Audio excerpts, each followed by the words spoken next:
All right, just a quick one before we get going. So please don't take anything you hear in today's episode as financial advice. Please speak to a trained professional if you do wish to participate in markets. Crypto is inherently risky and you will lose all your money, particularly if you listen to us for financial direction. So enough of that. Please give us a like, subscribe, enjoy the show, and see you next time. Welcome back, everyone. We've got awesome guests today. Philip, founder from Elixir.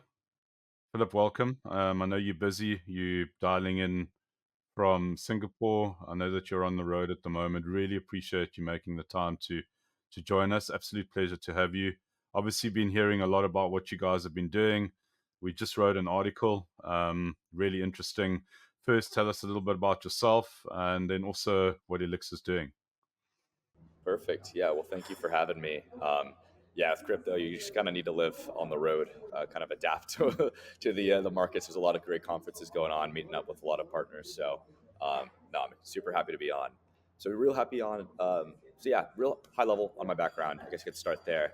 So, got into crypto back in 2016 when I started the Carnegie Mellon blockchain group. I was the president there until I graduated from CMU. I then started a company called Block Venture, which I ran for a little over 2 years until I sold that to go all in on Elixir. And that was about 2.5 years ago as well. Really high level. So the problem, that we're trying to solve, it really revolves around exchanges, right? So Elixir is a modular DPoS network built to power order book liquidity. And to date, order book based exchanges have had to go through 4 or 5 large centralized names in order to attract liquidity on their pairs.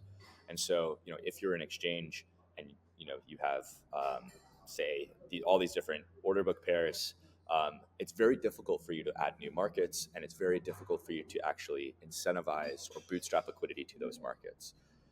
There is no easy way for retail parties to actually come in and supply liquidity to pairs. And so that's really the problem that we're solving.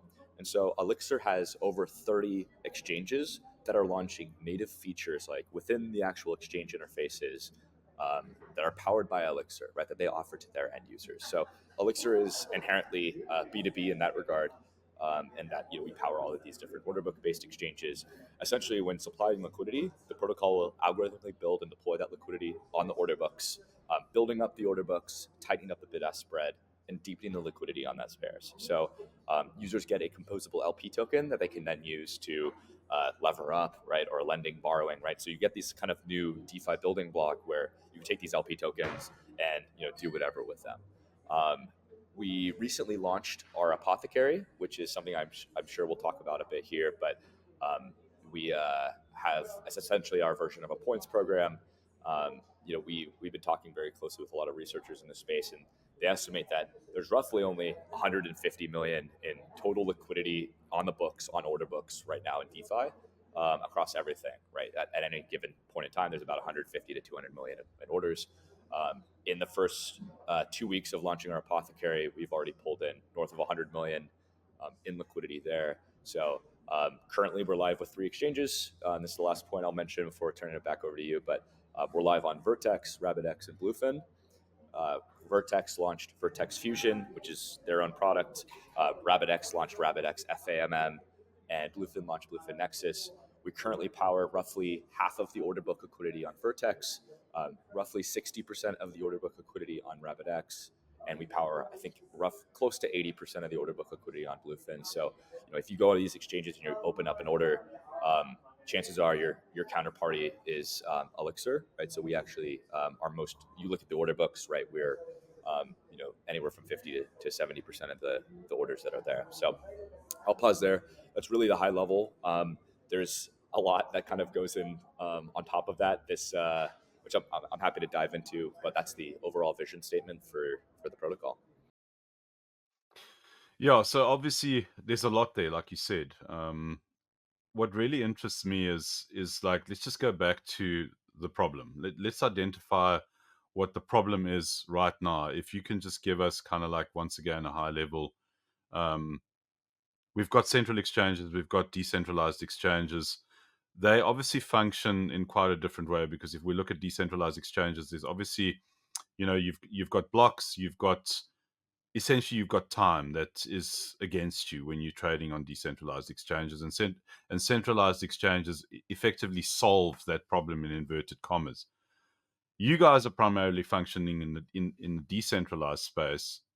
The biggest problem here is obviously speed, and order comes in, order gets filled. How are you guys solving that problem from a Well, technical basis? I think it's a slightly different problem that we're solving, right? We're solving Okay. the fact that order books, like right now, if you are say you're an exchange and you have an order book, there is no infrastructure that you can use. There is no way to trustlessly bootstrap liquidity to that order book pair, right? You have to essentially offer a market making incentive program. You have to go through one of the big few names that exist, and you essentially have to pay them a bunch of tokens to come in and put liquidity on the books. There is no way for retail users to actually participate in that. So the problem that we solve is Elixir is that trustless primitive that exchanges can lean on to bootstrap liquidity to their order books, and users retain funds, retain the full control of their funds at all times, right? They essentially, the way that it works, funds never actually leave onto the Elixir network even. They go to a smart contract that lives on the actual chain, and then our protocol connects into the exchange via WebSocket, updating orders once a second, building up the order books. User can press withdraw, funds go back into their account, and they can claim their accrued rewards at any time. So that's the actual problem. I think the one also clarification that I want to say is that actually a lot of these dexes are they have off-chain order matching. So DYDX is a good example. They ended up actually like launching their own chain. Same thing as like Hyperliquid, but like Vertex, RabbitX, Bluefin, all these guys. Most leading order book based dexes have actual order matching that like order updates don't cost any gas, right? You're just essentially dealing directly with their sequencer, and then when the actual trades go through, they settle on chain, and that's by design, right? So that market makers can update multiple times per second and not pay gas. So that's how those guys are generally dealing with that. We solve the actual issue that face all order book based exchanges, which is they need essentially this trustless, decentralized solution to actually be able to bootstrap liquidity. And so these exchanges launch their own products, essentially their own native features of their exchange, powered by us on the back end. In order to do that, we actually also have a couple centralized exchanges that we're in talks with around like natively integrating, right? Where even like household name centralized exchanges where you'll be able to just come in and supply liquidity to their order books, and it'll be fully decentralized, fully trustless. You can see the code, you see exactly how your liquidity is going to be provisioned. It's not the internal desk trading against you, right? But users will be able to come in and supply liquidity to a pair and earn a share of the taker fees generated by that market. So I'll pause it, but it's essentially we solve an issue around bootstrapping liquidity for long tail markets for order books. Awesome. Yeah, great answer. Thank you. You actually took something that I understood, and now I completely understand it. Like I sort of understood it, now I completely understand it. The first question that came to mind when you actually mentioned them were obviously market makers. And how does that now essentially, how does Elixir now compete with market makers? Is there competition now? What is that dynamic? What is that relationship going forward? And how do they now need to relook at their business, or are they just servicing a different aspect of the market? Well, what will happen is, I guess taking a step back, the original catalyst for starting Elixir really started when we were talking to a lot of these leading market makers and realized that market making in crypto is just fundamentally different from market making in traditional finance, right? Traditional finance, the actual P&Ls of these market making firms is the profit center. So what they make in the market is what they take home, right? Like that's why you have 1,000 U Chicago PhDs, right? But you have sub-second latency, and you have Tower Research buying skyscrapers over like key fiber optic infrastructure, right? All they're doing is they're shaving down latency. That's because they're competing for alpha, essentially. In crypto, that's not the case. Market making in crypto a lot of times is, hey, we need you to provide liquidity on the books, and we will pay you a bunch of tokens just to essentially paying for a service. And that is something that there's no reason that a decentralized protocol couldn't do basic bootstrapping of liquidity. And that is the issue. Like that is specifically the part that Elixir is looking to disrupt, right? Elixir will never be running super proprietary algorithms that are hedging to Binance and updating 30 times a second, running some neural network. Because at the end of the day, like we look at the constraints of the system, right? Like if you are building a decentralized system, you are going to have latency, and you will never be able to compete with a centralized firm on latency. And you will also be fully transparent, right? Like all of our algorithms are going to be fully transparent, right? So you can go in and you can see the code, you can see exactly how it's going to be provisioned, right? So any alpha will just get essentially arbed away over time. And so the the the equivalent that I would say that we are, it's almost like it's very similar to like Uniswap, LPing, but for order books. And that's just really the first use case of the Elixir network. We have like household names AMMs that have multi-chain deployments that are going to be launching their own, and they're building this themselves. Essentially, pools that will arb across their different AMM chains and push those prices to parity.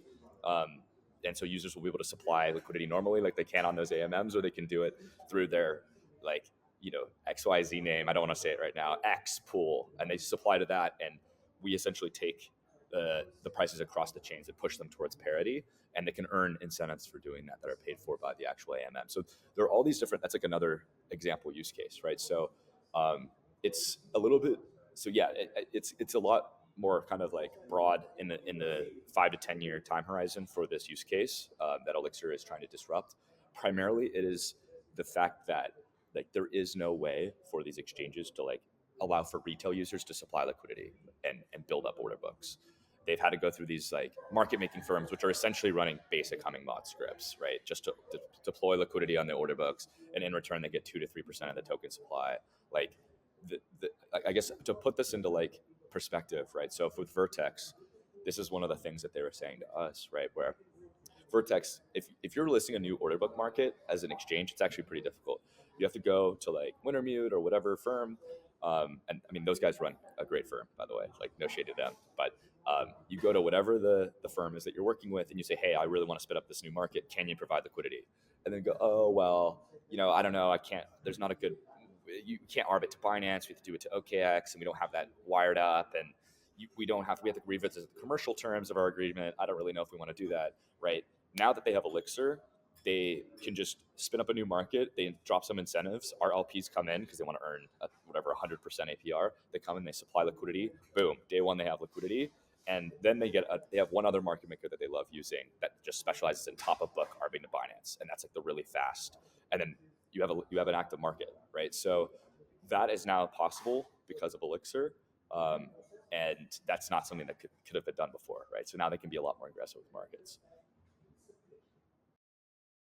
Wow. Okay. So essentially, it's a one-stop shop, not only for retail, but obviously for institutional, for dexes. It's covering across the board, and obviously affording the opportunity for pairs that would normally take days, maybe even weeks, to be spun up literally within hours, provided you've got the agreements and those partnerships in place. And there's obviously a desire for catching whiff in the early days, that kind of stuff. I mean, that's essentially what you guys are looking at, right? Yeah, well, I think like Hyperliquid really grew because they were super aggressive with new markets, right? It would be like a trend on Twitter, and you'd be able to immediately go and like long it with leverage on Hyperliquid.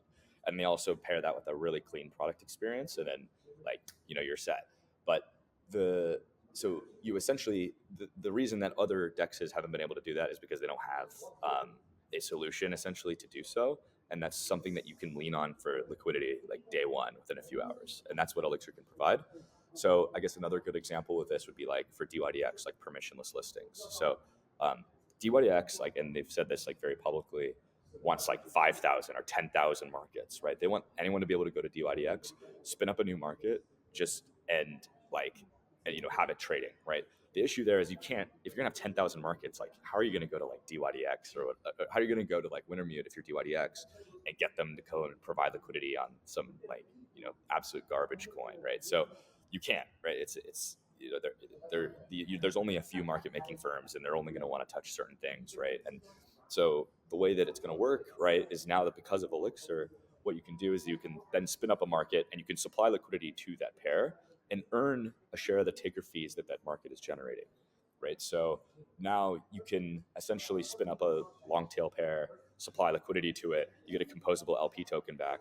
And even Elixir, we have this new ELX ETH that we launched. It's a cross-chain liquidity provider token that will backstop liquidity across all of the different pairs that are that Elixir is supporting, right, across these different native integrations. And so one of the things that you will be able to do is we can actually route liquidity to where it's needed the most. So imagine that Ansem tweets about a meme coin, right? All of a sudden there's a lot of taker fees being generated. So the APR jumps on that market for supplying liquidity, because every dollar that's on the books is now earning a lot of taker fees. So the APR goes up, then Elixir routes more liquidity to it. So what will happen is as you're trading on DYDX on a long tail pair, you'll see the books get deeper and deeper as liquidity as Elixir is routing more liquidity to that market. So there's all these interesting use cases where that you really couldn't have done before without this primitive, and Elixir kind of opens up those use cases. So yeah, but essentially, yeah, you're exactly right. It's essentially like a kind of a 0-to-1 innovation on that side. Yeah, I mean, just before you said, I was like, "Yo, this is what 0-to-1 looks like." I mean, absolutely. What is the kind of like the comparison that we're seeing with what Elixir's doing versus what intent markets are doing? Are there similarities? What is kind of like? Are you familiar with what intents are doing at the moment? Yeah, well, intents are very similar to order book. I mean, it's pretty much like a limit order at the end of the day. I don't think there's really anything new under the sun when it comes Yeah. to that. I mean, there are it's very similar to a lot of the RFQ. I don't know how familiar you are with some of the like RF, like Uniswap X or these like other like 1inch has like their fusion, right? But I don't think I think really Elixir could actually market make on the intent based systems as well. It's like essentially just an order book. So yeah, this is something that like could really kind of apply, and it is quite flexible in that regard. Yeah, I mean, it was a bit of a loaded question because for me it seemed like it could be a participant in exactly that market or in that method of delivery, you know. And I think I don't know, maybe it's something that you guys will discuss in the future, but I think it does really come down to, you know, how do you obviously harness that liquidity and then deliver it in a way that allows for people to trade without slippage and all the rest of it, which clearly that's what you guys are solving right now. Is it really about focusing on being resident on one ecosystem or chain, or is it about relying on the dexes to do that? Do you guys have to set up your infrastructure per se and the contracts on an ecosystem? How does the dynamic work and the possibility for, you know, effective interoperability around this whole thing? Or are you guys restricted in terms of how you can move around on chain? Yeah, so we're not restricted. This is what is like really cool about Elixir is that we actually have our own purpose built like modular blockchain that we built from the ground up for this use case, and so we actually support a bunch of different exchanges across a bunch of different chains, right? So we can kind of go wherever the puck goes, like we'll be there. The So the way that it really works, high level for people who aren't aware of Elixir's tech stack, we have this. Without getting too into it, right? We have this modular blockchain that is purpose built. We have roughly 14,000 validators in our testnet v2 right now. All of these validators are coming to consensus once a second. We pull the exchange feeds, they come to consensus, they sign a cryptographic order proposal that then gets sent off to the exchanges for execution. We have fraud proofs posted to Ethereum mainnet, but funds never actually go onto the Elixir network, right? You can kind of think of the Elixir network as a decentralized consensus engine, but the funds actually stay on these chains, right? So, you know, the funds that actually within Vertex Fusion, right, which is Vertex's native integration of Elixir, those funds are in Vertex, right? The way that they essentially have this, it's essentially like a sub account functionality where we can issue trades based on funds held in a smart contract, and then the smart contract deposits it, and so we don't actually have access to those funds, right? But we issue signatures based on the funds held there. And what that actually enables is it's fully non-custodial, right? A user can see the funds in the account. They can press withdraw. They can get them at any time. And they know that and then they can also see the actual code for how the liquidity is being provisioned. So they know that it's not just me and our team just running around with APIs doing whatever, right? They can see exactly how the liquidity is being provisioned. So, so how does that fit in with the cross-chain narrative? Well, this kind of going back to the ELX ETH product that we mentioned, or I mentioned a little bit earlier, is that so we had 100 million come into this within the first two weeks of launching it, of roughly 150 million. That amount is going to be natively cross-chain, right? So that is going to be, by minting ELX ETH, you are providing liquidity to DYDX, Apex, Hyperliquid, right? All these different top exchanges, Vertex, RabbitX, Bluefin. So all of these are on different chains. As it stands today, we support Vertex on Arbitrum, RabbitX on Ethereum/Starknet, and then Bluefin on Sui. So it is really fully, we are able to plug in wherever there are APIs. These teams have built a lot of, in a lot of cases, like Bluefin, for example, they built the connector to support Elixir, and then we essentially, as well as the smart contract, and then we were able to just go live with them pretty quickly. And it's the same high-level structure for all these native integrations, right? And so user presses supply or whatever within the actual exchange interface, but on the back end, it's fully non-custodial and trustless. Okay, so awesome. So we've got a really clear idea and understanding of how you guys look at things from the top down. It's okay, well, we're taking care of dexes. They can allow for users to come in and provide liquidity. I want to get into the users and the individuals, because at the end of the day, our listener base and our viewer base is very much the degens, the guys that are in the trenches that are using these products. But then we've got the whales as well, who want to get those APRs and they want to get involved on the intrinsic level of what it is that you guys are doing. Can you just talk us through where the opportunities lie for those individuals, not only the individuals, but also kind of the bigger players as well? But for obviously the benefit of the Blockmates community, how do they, get stuck into this and become a part of this thing by providing liquidity? What's the starting point for them, from a user base, and what's kind of the end point for them? Yeah, so taking a step back, every single one of these order book based exchanges, the lifeblood of their exchange is liquidity. You have to think about it from the perspective of an order book exchange, right? You launch, you're on an ecosystem, you're an order book based perpetuals exchange or whatever, right? And the amount of you have a bunch of other competitors, right, that all have their own depth, and if you don't have good liquidity, no one's going to trade on your exchange, right? And the money, the potential is huge for you, right? Obviously, perpetuals exchanges do tons of volume, and it's because people love leverage, right? And so, those exchanges just make tons of money, and everyone knows that exchanges just make tons of money, right? So, if you're the exchange, how do you guarantee that users are coming and actually wanting to trade with size on your exchange? It's liquidity. So, every single order book based perps exchange or just order book exchange has long-term liquidity provider incentives. They need more size on the books so that people could come in and trade. That is every single exchange has that, and it's over multi-year long time horizons. It's part of the inflation emissions for these, for the actual currencies. It's usually offset by the actual trade fees. Sometimes they actually just pay trade fees to the LPs. So specifically, Elixir allows for almost these exchanges to free the market for order book liquidity, whereas 6 months to a year ago, they had to just go and pay these three market makers each roughly 150 to 200% APR. When you look at the actual amount of dollars that are actually they're providing on the book to how much they're earning, it's roughly 200% APR.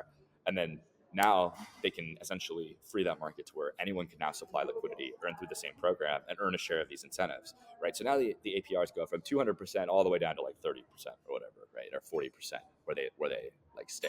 So there's this big value unlock that these exchanges get, obviously, from integrating Elixir. What costs them effectively nothing. They push it to their end users, and they're able to double the amount of liquidity on the books. And also, they're not paying it all to some mercenary market making firm. They can pay it out to their own community, which is bullish about the actual exchange that they're trading on a lot of times. So it's a lot more aligned. It's fully decentralized. Bringing it back to the actual question, right?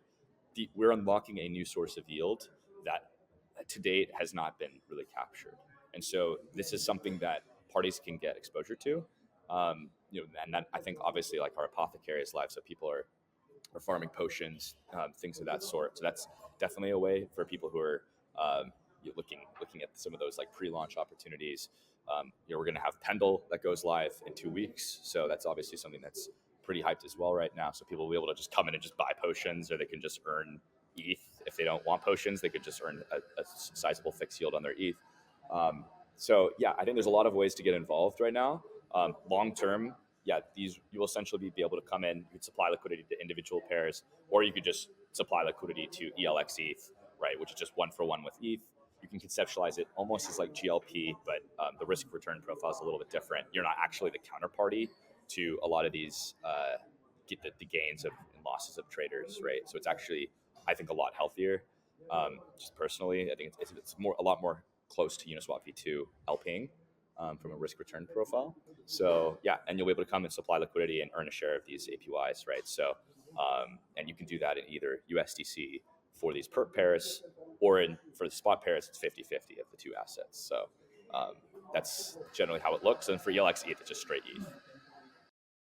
So I mean, I think your the answer to that question is probably the most bullish out of everything that I've actually heard in a long time, actually, because you are effectively identifying a value proposition for individuals to come in that somebody or a very close-knit group of individuals would have benefited from in the past, and you guys are saying, well, it's open season. I mean, obvious question around that is, how easy is it to come in from a UI UX perspective, to essentially offload that liquidity?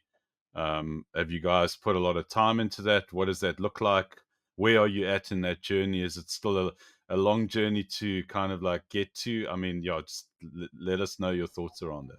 Yeah, our UI is notoriously bad. It's like actually a meme. Like we kind of want to keep it. It's like it's bullish, right? It's like when Curve first launched, you were like doing direct like contract calls. No, we have an aggregator, a community run endorsed aggregator page, and it has like a list of all the different pools, right? But I think really, I mean, obviously the main way that people usually come in and supply is through the actual exchanges themselves. So if you go to RabbitX, you can press pools and you can actually see, and you can supply liquidity directly to pairs and earn APRs on that, right? And that's in USDT, which is the collateral on RabbitX. Vertex is all USDC, and that's on Arbitrum, right? So that you'll be able to, or I think I think they're pushing out an upgrade this week to actually allow, like, finally for people to supply within their actual interface. But yeah, the actual it's super easy. And then for spot, you just supply the two assets. So, but yeah, long term, I don't think we want like 50,000 pools on an aggregator page as like the optimal way to get involved. So the goal is like push a lot of the deposit withdrawal flow to these actual exchanges, which is where the actual funds live anyways. And we'll have the aggregator page, but it'll be kind of like less of like the primary way to come in and get involved. So in terms of the Apothecary, how does an individual get involved, and what are the benefits right now? Because obviously that's a big push for you guys. There's, it's kind of like you've put a whole lot of icing on that cake. What's the crack there? Yeah, so the Apothecary is, so it's our way of essentially rewarding users who have contributed to the protocol, right? So users will be able to earn potions, which is essentially like a version of points, for contributing liquidity, or contributing in other ways to the protocol, like running a validator, being active in socials, right? We just announced rituals, which is something that, so our community is crazy. If you join our Telegram, we have a private Telegram, and like there's like, I'm not even exaggerating, maybe like 20 messages per second being sent in there. Like you can't even like keep up. And then that's capped to 2,000 members. We run purges, and then we have like a lounge where people can contribute and like be active, and then the most active users from there get added to the private community, and then there's ways to get potions through that as well. So anyways, long story short, there's a lot of ways to earn potions. We are launching our mainnet in August. So our version of the points program essentially runs till then. and we are distributing 20 million potions through the Apothecary. We also rewarded a bit of potions as well to people who have had liquidity in the protocol before the Apothecary. So everyone who's ever supplied liquidity in Elixir has earned some potions. And yeah, no comment on the value of these potions or whatever, but I know that Pendle is spinning up Why their. not? I was about to ask you, like, so what am I going to get for these potions? What's going on there? Well, Pendle is going to be launching their essentially we'll be pricing potions through their implementation. I am a U.S. citizen, so I will probably get dragged out in handcuffs if I start talking about it. Okay, all right.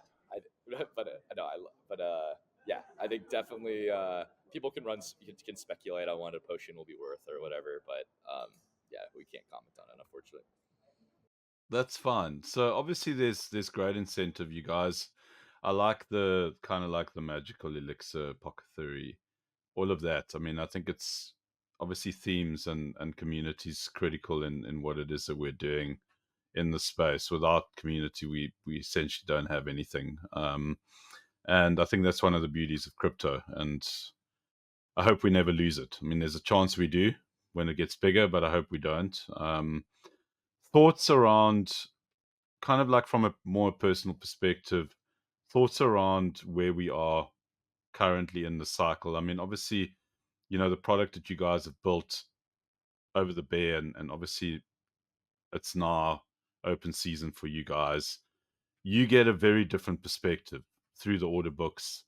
What perspective are you currently getting in light of the opinion that you're about to give us around where the market is at? Yeah. Well, I guess first thing on the community point, just to round that out, it's like 100% the most vital. I mean, we've been investing a ton of resources into our community, and I mean, it's our community is actually like pretty insane. They call themselves the cult. They like picked it up. They're like, if you join, they like will dip new members in like this cauldron, and they like will take your profile pic and they like cover it in like goop, and they like want you to put it as your profile. It's like crazy. We have people who have gotten tattoos. So there's one guy who's got 2 elixir tattoos. We had someone last week who painted his car. I mean, if you want, we can include it. Like, we can superimpose it over here. I can send you the images after. But someone who painted his whole car in Elixir livery, like they took our old website, took the designs and painted it on his car. And so Awesome. it's hilarious. So it's these, yeah, they're awesome. So yeah, we definitely see the value in a good community, and it's mostly just because like these parties are great evangelists, but more than that, it's like they're just like hardcore believers, which are something that like it's just I mean people who see the value and the benefit, like it's like the backbone of any successful product or anything, right? It's like you don't have anything if you don't have a community. So, anyways, to get to your question, so on that side note, yeah, I mean I do think that like regardless I mean, the price, I don't even really like think too much about like the prices and stuff like that of like where we are in cycles. I do think that like we are in a unique position where if you look at like the chart of venture funding, we're still at very low levels of venture funding, just across the whole space. I think that there's these, we kind of are at a weird spot where the market has gotten a lot higher because of institutional flows, but there's like this craze around meme coins, and I don't really see that kind of ever going away. I mean, there will always be the segment of people who get into crypto because they think that they can buy some currency and make a 20x or 100x, right? And if you're working like a job and you're in poverty and you view it as like it's better than buying a lottery ticket, then I mean that person will always be there. And so that I don't think it really goes away. I don't really participate in meme coins or whatever, but that's something that will be there.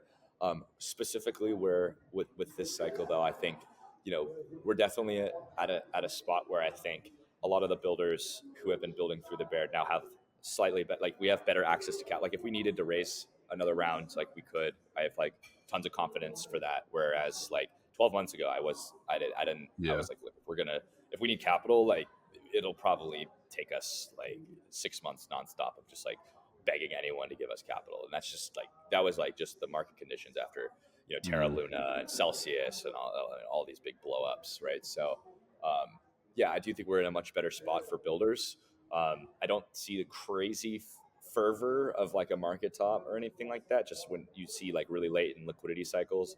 But yeah, it'll be really interesting to see over the next few months how it plays out, especially with these institutional flows. Like Bitcoin's not going anywhere, the space isn't going anywhere, right? So I think people are starting to realize that. Yeah, I think we realized that even after kind of like what happened with FTX and the rest of it, it was like, yeah, if this can't kill us, then nothing will. And yeah, I mean, here we are. So I think just in terms of the journey that you guys are on right now, I mean, it's been obviously a grind, but it's also been, it sounds like it's been like awesome in many regards. I think the community that you guys have obviously managed to pick up along the way, because that's the thing, like people don't understand, like you don't craft your community lands up crafting themselves, and then they land up crafting you in the process, and that's clearly what you guys have managed to achieve here. So congrats. Even though you never really had much to do with it, even though you did, you know what I mean. Congrats on that. I think it's really like important to understand like what it is that you guys want to almost, what your intentions are and your goals are, like going into obviously this bull market now, and where do you see yourselves, or where would you like to see yourselves as Elixir, say in 12 months and then in 3 years time from now? Yeah, well, I think we haven't even fully scratched the surface of what it is, like the full kind of like need for Elixir, right? Like I know that we've obviously talked a lot about order books that need to bootstrap liquidity. That is like definitely there is only like how many decentralized algorithmic market making protocols is like DYDX going to integrate with, right? It's like one, right? And like hopefully it's going to be us, right? I mean, we're working with them on it, right? But the thought is like, that is like a huge need, and it is one that we aim to solve over the next 2 years, right? There are a lot of other use cases that we've been kind of putting off, right? Where it's like, for example, like those AMMs, like every AMM that's out there is live on multiple chains, and they need to actually like the prices are different on all of them, right? So it's like, oh, we need to push prices to parity. So like most of the leading AMMs we have already gotten on board on that side too. We're just to push prices back to parity on major pairs. Like that's all it is, right? And it's like something that is very needed, and they pay market makers to do it. And it's like, yeah, well, like that, yeah, there is no other, like how else are we gonna drive that back to parity, right? So that is something that there are a lot of use cases like that. We have centralized exchanges that are interested in natively integrating Elixir. So that is obviously going to be a major, I mean, still kind of falls along point number one. There are thoughts of like, there are a lot of obviously interesting use cases like Athena, right? Where it's like, Athena's getting flack for being centralized in the way that they execute, right? I totally think Athena is incredibly strong. I've run the basis trade a bunch of times myself. Like Athena is not just going to like, in my personal opinion, it's not just going to go to zero in a flash. But I think there are like concerns around like, oh, can we really trust this thing? Like, is it centralized? Like, how do we know the execution's working? How do we know that the funds are actually there? Right. And it's like, oh, well, things like Elixir, for example, could solve all of those issues. Right. So, I mean, there are a lot of use cases. What I'm trying to say is like this like Elixir is like in 3 years, I expect Elixir will be 3 times as more. Like there is no like a lot of protocols kind of hit their diminishing marginal. Oh, we're lending borrowing on XYZ chain, and it's like, okay, we did it, and we're the market winner. Like then it's like, what's next, right? And it's like, oh, we'll go cross chain, right? You got to keep the community happy, and it's like, well, okay, now you're going into this other ecosystem, and you like. Is there any real innovation there? Is it just copy paste? Like, sure, even if you have a bunch of users, then it's like, okay, well, like it's just for us, the way that we view it is that in 2 years we will be twice as big, hopefully, and 3 years we'll be 3 times as big, hopefully, right? Because there's so much opportunity. I feel like we still haven't even like scratched the surface, and our biggest bottleneck, 1,000%, is our developer. It is the amount of developers that we have on our team and our engineering talent. Like we are constantly hiring more engineers, and we are still. If you're here, if you're watching this and you are a talented full stack engineer, please reach out, because it is just like we can't even handle the demand. We have a 6-month queue with like leading exchanges that are building out these like products, as well as other structured products that have billions in TVL that are like, hey, look, we really need you guys to solve this use case. We're going to build it for you guys, but we need you to wire it up. Like So yeah, we've kind of like, I think, achieved product market fit, but I think over the next few years is when we'll really start to see Elixir proliferate across all these use cases, and Elixir will serve as this like trustless infrastructure that powers delta neutral liquidity across these exchanges, as well as like just crucial underlying like infrastructure for all these different structured products, right? That need someone like essentially like a decentralized like market maker to keep things in check in a trustless manner, right? Which, I mean, there's tons of use cases for that. So, anyways, lots of thoughts there, but I think we really haven't scratched the surface. This isn't something where it's like, oh, it stops with that. Although I think that is like probably the biggest value unlock is like bootstrapping liquidity for order book exchanges, because it is the biggest issue, right? Like that is huge. That exchanges are dealing with. They want more liquidity, right? But they also want things to be, stable across chains, and they want there's tons of their token projects want liquidity on their centralized exchanges. So there's a team that's building centralized market making or decentralized market making, but for centralized exchanges for token Yes. projects. So there are like tons of teams in this ecosystem, and yeah, I think we'll really over the next few years really solidify. Like Elixir's not going anywhere. So the thing is, though, that it's so interesting. It's like because the product is so compelling and just completely fulfills so many different and solves so many different problems, like you're almost coming across like this kick-ass salesman, but that's not what you're doing. It's like there's a real need for this. We're saving people money, we're saving exchanges money, we're also giving people kickbacks that are actually fundamentally real yield product. It's a fundamentally real yield product. Guess what, guys? We actually have a real yield product here, and it's based on market making in probably the purest form. Market making in inverted commas. And I was just listening to you speak, and it's like it's impossible not to be bullish around what it is that you guys have obviously built. I don't think 3x from here is a good number. I think it's probably a 10x. But you'd never say that, then that's fine, and I respect that. So just right now, I think probably the most important thing is because we're so freaking bullish about this product. I mean, from the Blockmate side, we obviously have seen what you guys have been doing. That's why you're here. It's like when launch, when I know that you guys are doing your mainnet, but it's obviously comes down to token and all of that kind of stuff. When is that happening? What does that look like? I know that you guys raised a whole lot of money. You're here because you've done your homework. You've built this thing. When is the big day? When can we get stuck in on this thing? Please tell us. Please tell us. Well, you can get involved now. First off, our launch is in August, so that's what we're aiming for our mainnet. So with that, obviously, like our TGE will also happen. But yeah, I mean, users can get involved now. They can supply liquidity to any of our native integrations, and they'll earn potions, right? So whether it's on Sui or Ethereum or Arbitrum, you supply liquidity to any of these guys, you'll be earning potions. You can also supply to ELX ETH, and you'll get a 50% potion boost, which is that cross-chain liquidity provider token.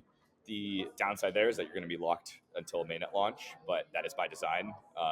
We essentially, at mainnet launch, you will be rewarded ELX ETH, and it's obviously you can redeem it back for ETH at any time.